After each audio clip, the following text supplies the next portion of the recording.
నామానికి స్తోత్రములు. ఈ ఉదయకాల సమయములో మీ అందరికీ కూడా నా హృదయపూర్వకమైనటువంటి వందనాలు తెలియజేస్తున్నానండి.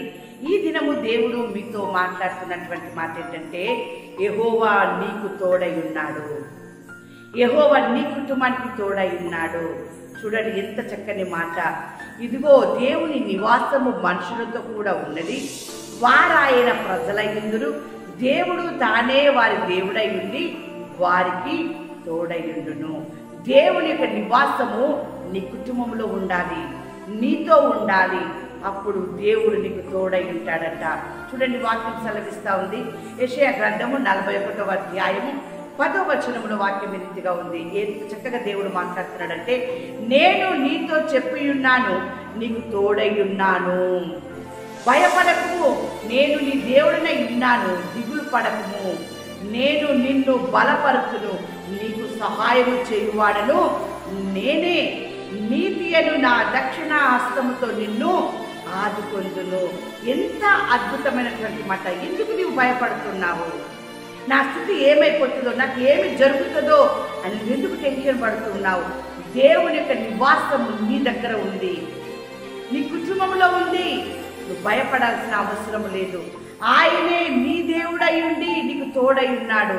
నీకు మధ్యలో ఉండి నీకు తోడైన దేవుడు నీతో మాట్లాడుతున్నాడు. నేను నీతో చెప్పి ఉన్నాను, భయపడకుము, నేను నీ దేవుడినై ఉన్నాను.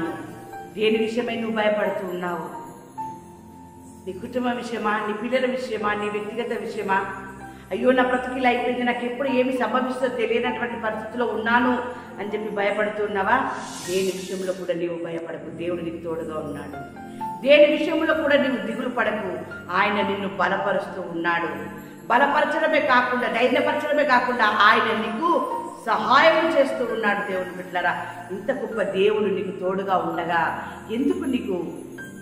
ఎందుకు భయము, ఎందుకు దిగులు? ఆయన్ను స్తుతించు, ఆయన కనపరచు, ఆయనతో మాట్లాడు.